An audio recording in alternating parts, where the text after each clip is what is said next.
ہم نے رب کے حکموں کو توڑا، ہم نے پرواہ ہی نہیں کی۔ ہم سمجھے دنیا میں آئے ہیں تو ہماری دنیا ہے، آوارہ ہوں، خواہشات نفس کے مطابق زندگی گزاریں، آنکھیں بے حیائی میں لگی رہیں، سوچیں آوارگی میں لگی رہیں، کان نغمے سنتے رہے، زبان جھوٹ بکتی رہی، ظلم و جبر کا بازار گرم رکھا، عصمت عزتیں پامال کرتا رہا، لوگوں کا مال لوٹتا رہا، حق غصب کرتا رہا، کلیجی اور دل چیرتا رہا، لوگوں کو زخمی کرتا رہا، لوگوں کے جذبات سے کھیلتا رہا، پرواہ نہیں کی کہ یہ دنیا ہے، امتحان گاہ ہے، چند دنوں کے لیے آئے ہیں، اللہ کے حضور پیش ہونا ہے، عملوں کا حساب ہونا ہے۔ اب جب وہ دیکھیں گے کہ ہمارے ساتھ کیا ہونے والا ہے تو ان کے چہرے پہلے بگڑ جائیں گے۔ کیوں؟ وہ گمان کریں گے کہ ان کی ریڑھ کی ہڈی توڑ دی جائے گی، ایسے عذاب آئیں گے جس طرح کسی کی ریڑھ کی ہڈی ٹوٹ جائے تو اس کا چہرہ شگفتہ گلاب تو نہیں ہوتا، اس کا چہرہ جو ہے وہ تو کس قدر مرجھایا ہوا ہوتا ہے۔ تو اللہ ارشاد فرماتا ہے اس طرح ان کے چہرے ہوں گے۔ ابھی عذاب آیا نہیں ہے لیکن چہرے پہلے اترے ہوئے ہوں گے، اور جب عذاب کی بھٹی میں ڈالے جائیں گے، اللہ اکبر، اور وہ سخت عذاب، حضور نے جبریل امین سے پوچھا مجھے جہنم کے عذابوں کا ذکر سناؤ۔ عرض کی حضور سب سے ہلکے عذاب کی کہانی سناتا ہوں، اور وہ یہ کہ جہنمی کے پاؤں میں آگ کا جوتا رکھا جائے گا، باقی پورا بدن اس کا سلامت ہوگا۔ یہ سب سے ہلکے عذاب کی کیفیت ہے۔ اب پاؤں میں آگ کا جوتا ہوگا، حدت، گرمی، شدت اتنی ہوگی کہ دماغ پگھل کے ناک اور کانوں کے راستے سے باہر آ جائے گا۔ پاؤں میں رکھے ہوئے جوتے کی گرمی دماغ کو ایسے چڑھے گی کہ وہ پگھل جائے گا اور ناک اور کانوں کے راستے سے باہر آ جائے گا۔ تو اللہ کے عذاب کے خوف سے چہرے بگڑ جائیں گے، حالت سلامت نہیں رہے گی۔ یہ بات ذہن میں رکھیں کہ اللہ جس کو جہنم میں ڈالے گا اس کو اس صورت میں نہیں ڈالے گا، یہ محمدی صورت ہے، یہ شکل اس کی چھین لی جائے گی اور اس کی شکل بڑی کر دی جائے گی۔ اس کا ایک ایک دانت احد پہاڑ جتنا ہوگا۔ احد پہاڑ کا پھیلاؤ 15 کلومیٹر پہ ہے، 15 کلومیٹر کا ایک دانت، اور 32 دانت کتنے ہوں گے تو منہ کتنا بڑا ہوگا۔ اس کو اتنا بڑا اس لیے کیا جائے گا تاکہ وہ عذاب کی تکلیف زیادہ سہے۔ 70 گز موٹی کھال ہوگی، اور کھال جل جائے گی تو اللہ قرآن میں فرماتا ہے ہم نئی کھال دے دیں گے تاکہ عذاب کی تکلیف اس کو گوارا کرنی پڑے۔ پھر چیخے گا، چلائے گا، ہائے مجھے پانی دو، پانی دو، پیاس کی شدت ہے۔ 70 سال تک تو اس کی کوئی آواز ہی نہیں سنے گا۔ 70 سال کے بعد داروغہ جہنم چیخ کر کہے گا کیا مانگتا ہے؟ وہ بولے گا مجھے پانی چاہیے۔ کہا جائے گا تو بے بھی ملتا ہے پانی۔ پھر داروغہ جہنم اسے پانی دے گا، کوکا کولا کی بوتل دے گا یا پیپسی تھما دے گا یا منرل واٹر کی بوتل دے گا؟ نہیں، قرآن بتاتا ہے اسے مائے حمیم دیا جائے گا، کھولتا ہوا پانی، اور وہ اتنا گرم ہوگا جب پینے کے لیے چہرے کے قریب کرے گا اس سے اٹھتی ہوئی بھاپ کی وجہ سے چہرے کی کھال ادھڑ کے اس کے اندر گر پڑیں گے، لیکن اس کے باوجود اس کو پینا پڑے گا۔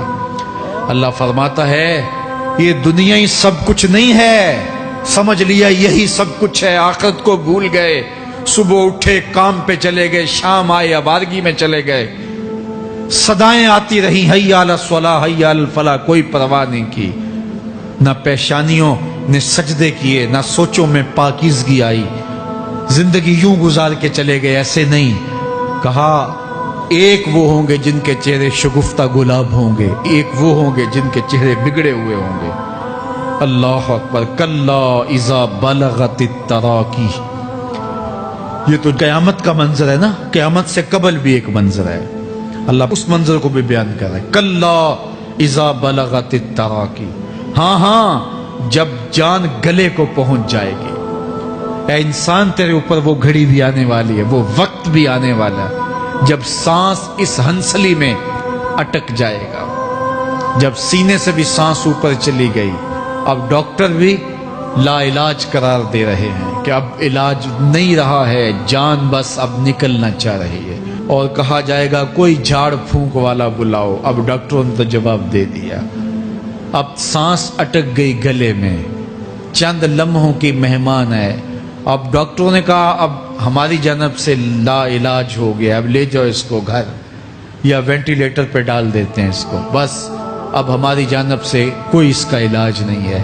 اب گھر والے روتے ہیں، کہتے ہیں کوئی جھاڑ پھونک والا لاؤ، کوئی دم والا لاؤ، شاید وہ کوئی دم کرے تو اس کی جان میں جان آ جائے. ڈاکٹروں نے تو لا علاج قرار دے دیا. وَظَنَّ عَنَّهُ الْفِرَاقُ. اللہ فرماتا ہے یہ تو جھاڑ پھونک والے کو ڈھونڈ رہے ہیں، لیکن جس کی سانس یہاں اٹکی ہے وہ سمجھ گیا ہے اب موت آ گئی ہے. اس کو یقین ہو گیا ہے کہ اب موت کے لمحے آ گئے ہیں، اب میں بچ نہیں پاؤں گا. اب آنکھیں تاڑے لگی ہوئی ہیں. وَالْتَفَّتِ السَّاقُ بِالسَّاقِ. پنڈلی پہ پنڈلی چڑھ رہی ہے. جب موت آ جاتی ہے تو پھر پنڈلی سے پنڈلی لپٹ جاتی ہے، اس کو پھر جدا کرتے ہیں اور جدا کر کے دونوں انگوٹھے باندھ دیتے ہیں تاکہ پنڈلی کے اوپر پنڈلی نہ چڑھے. اللہ وہ منظر بیان کرتا ہے، صاحب یہ وقت آنے والا ہے جب دونوں انگوٹھے باندھ دیے جائیں گے، جب ناک میں روئی ٹھونس دی جائے گی، جب چٹے لباس میں کفن دیا جائے گا، جب غسال کے سامنے بے بس پڑے ہوں گے، وہ چاہے یہ بازو اٹھائے چاہے یہ بازو اٹھائے، گرم پانی ڈالے یا سرد پانی ڈالے، جب بس پڑے ہوئے ہوں گے جو ہے وہ غسل دینے والوں کے، اور ناک میں روئی ہوگی اور دونوں انگوٹھے آپس میں بندھے ہوں گے. یہ محل، یہ ماڑی، یہ کوٹھیاں، یہ بنگلے جس کو سویر شام لگ کے حلال حرام کی تمیز کیے بغیر بنایا تھا، غوث اعظم رضی اللہ تعالیٰ عنہ بولے مکان بنا رہا ہے، بسیں گے اور حساب تو جا کے دے گا. اور یہ تو ایک رات بھی تجھے اس گھر کے اندر نہیں رکھیں گے کہ چلو ایک رات مہمان رکھ لیں. کہتے ہیں نہیں نہیں، مہمانوں نے بھی جانا ہے تو جلدی کرو، اس کو سپرد کراؤ. وہ تو تیرا لباس بھی پھاڑ کے اتاریں گے، خود غسل دینے کے لیے تیار بھی نہیں ہے. تجھ سے خوف آنے لگا ہے. جاندی واری ڈرونا بنے ہوتے، ہاتھ نہ لاندے ڈر دے، جنہ لئی تو پاپ کمائے اج کتھے نہیں تیرے کر دے. آج تو وہ تیرے ساتھ تجھے غسل دینے کے لیے آمادہ نہیں ہے. وَالْتَفَّتِ السَّاقُ بِالسَّاقِ. جب پنڈلی پہ پنڈلی چڑھنے لگ جائے گی. إِلَىٰ رَبِّكَ يَوْمَئِذٍ الْمَسَاقُ. اس دن تیرے رب کی طرف ہی لوٹ کے جانا ہے. فَلَا صَدَّقَ وَلَا صَلَّىٰ. اس نے نہ تو سچ مانا اور نہ نماز پڑھی. وَلَٰكِنْ كَذَّبَ وَتَوَلَّىٰ. ہاں جھٹلایا اور منہ پھیر کے چل پڑا. ثُمَّ ذَهَبَ إِلَىٰ أَهْلِهِ يَتَمَطَّىٰ. پھر اپنے گھر کو اکڑتا ہوا چلا. اولا لک فاولا ثم اولا لک فاولا. تیری خرابی آ پہنچی، ہاں تیری خرابی آ پہنچی. ایحسب الانسان ان یترک سدی. انسان دنیا میں یہ گمان کرتا ہے اس کو سدا چھوڑ دیا جائے گا. سدا عربی میں ایسے اونٹ کو کہتے ہیں جس کی مہار کسی کے ہاتھ میں نہ ہو. شترے بے مہار، جہاں مرضی جس گھاٹ سے چاہے پانی پیے، جہاں سے مرضی چارہ لے، تو شترے بے مہار کو کہتے ہیں سدا. تو یہ انسان بھی گمان کرتا ہے کہ میں بھی سدا ہوں، مجھے کوئی کیوں پوچھے، میرے جذبات پہ کوئی کیوں قدغن لگائے، مجھے کیوں روکے کوئی.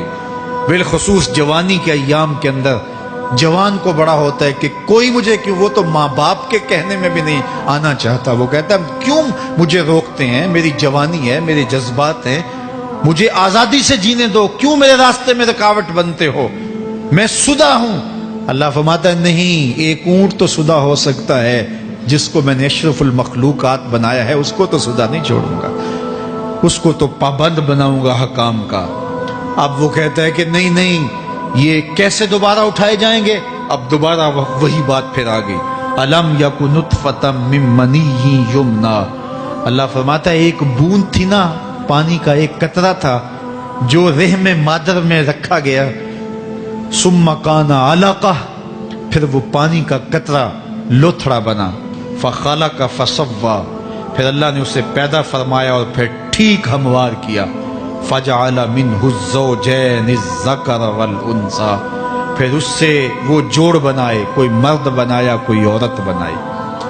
کہا اب غور کر، اب تیری آنکھیں دیکھتی ہیں، بجلیاں چمکتی ہیں، تیری زبان کا طوطی بولتا ہے، لوگ اشش کرتے ہیں تیری گفتگو پہ، تیری گفتار پہ صدقے جاتے ہیں، تیرے لہجے کے جمال کو دیکھتے ہیں، تیرے سینے کا زور، تیرے پنجوں کی طاقت، تیری دماغ کی تیزیاں اور تیری سوچوں کے اجالے، تیری زوردار ٹانگیں، تیرے کڑیل بازو اور تیری چوڑی چھاتی اور تیرے گلاب کی پتیوں جیسے ہونٹ، اے انسان یہ سب کچھ کہاں تراشا گیا؟ ماں کے رحم میں، اس تاریکی میں جو 3 پردوں میں تھی۔ تیرا سر تیرے گھٹنوں میں تھا، اور تیرے رب نے وہاں تیرے اندر نسوانیت یا رجولیت کی صلاحیتیں پیدا کی، تیری آنکھوں میں چمک پیدا کی، تیرے کانوں میں نغمے بکھیرے، تیری زبان کے پٹھوں پہ قوت ذائقہ رکھی، تجھے بولنے کی صلاحیت دی، تیرے پنجوں میں زور رکھا۔ آج تو مفتی شہر ہے، آج تو علامۃ الدہر ہے، آج تو قاضی القضات ہے، آج تو منسٹر ہے، آج تو وزیر اعظم ہے، آج تو پہلوان ہے، آج تو شہزادہ ہے، آج تو بادشاہ ہے، آج تو زوراور ہے۔ آج تیری طاقت کے کیا کہنے؟ آج شیروں کو تو نچا لیتا ہے، ہاتھیوں کو تو بٹھا لیتا ہے، آج تو بڑا زوراور گھڑ سوار ہے۔ آج تیری طاقت کے کیا کہنے؟ تو کشتی کرتا ہے، زمانہ دیکھنے آتا ہے۔ آج تیری طاقت کے شوہرے ہیں، تیری عظمت کے تنتنے ہیں، لیکن انسان تو ایک ناپاک قطرہ تھا اور رحم مادر میں تھا۔ تیرے اندر یہ رنگ کس نے بھرے؟ تیرے کانوں میں نغمے کس نے رکھے؟ تجھے دماغ کی قوتیں کس نے دی؟ زبان کو بولنا کس نے سکھایا؟ آنکھوں میں توانائیاں کس نے رکھی؟ تیری زبان کا طوطی بولتا ہے، یہ سلیقے کس نے دیے؟ پھر اللہ فرمایا، کتنا زوردار بیان ہے، الیس ذالک بقادر علی ان یحیی الموتى، جو ماں کے پیٹ میں ایک نطفے کو ایک خوبصورت انسان بنا سکتا ہے، ہڈیوں کو جوڑ کے دوبارہ انسان نہیں بنا سکتا؟ کیا وہ دوبارہ تجھے کھڑا نہیں کر سکتا اپنے سامنے پیش ہونے کے لیے، جس کے حکموں کو تو نے توڑا ہے، جس کے فرامین کا تو نے مذاق اڑایا ہے؟ کیا وہ اتنا ہی بے بس ہے کہ اپنے حضور تجھے جو ہے وہ کھڑا ہی نہیں کر سکتا ہے؟ جس رب نے تجھے ماں کے شکم میں شکل دی، حضرت شیخ فرید الدین عطار بولتے ہیں، سانے کستی سلاتی می شود، ایسا کاریگر ہے مٹی سے بادشاہ بنا ڈالتا ہے۔ اس نے مٹی سے دارا و سکندر بنائے، اس نے مٹی سے جو ہے وہ رستم و سہراب بنائے، اس نے مٹی سے کیا کیا بنا دیا جو مٹی سے بادشاہ بنا سکتا ہے، جو نطفہ رحم مادر سے جو ہے وہ شکل اور صورت اور رنگ اور جمال بنا دیتا ہے۔ تیری صورت نکھرتی ہے، تیرے ہونٹ گلابی ہیں اور تیری نرگسی آنکھیں ہیں، تیرے ریشمی بال ہیں اور تیری خوبصورت رنگت ہے، تو چال چلتا ہے تو لگتا ہے قیامت چل رہی ہے، تیرا قد رانا جو ہے وہ صنوبر کو شرماتا ہے، تیری گفتار کے تنتنے ہیں۔ جس نے اتنی خوبصورت شکل ماں کے رحم میں بنائی، کیا وہ ہڈیوں کو جوڑ کے دوبارہ انسان نہیں بنا سکتا؟ وہ دوبارہ انسان بنائے گا اور پھر تجھے اپنے حضور کھڑا کرے گا۔ اور ایک حدیث میں آتا ہے، اللہ بندے کو اپنے حضور کھڑا کرنے کے بعد اپنے سامنے سے ہٹنے نہیں دے گا جب تک 5 سوال نہیں پوچھ لے گا۔ ان عمرہ ہی فیما افنا ہو، اس کی عمر کے بارے میں پوچھے گا، کہاں ضائع کی؟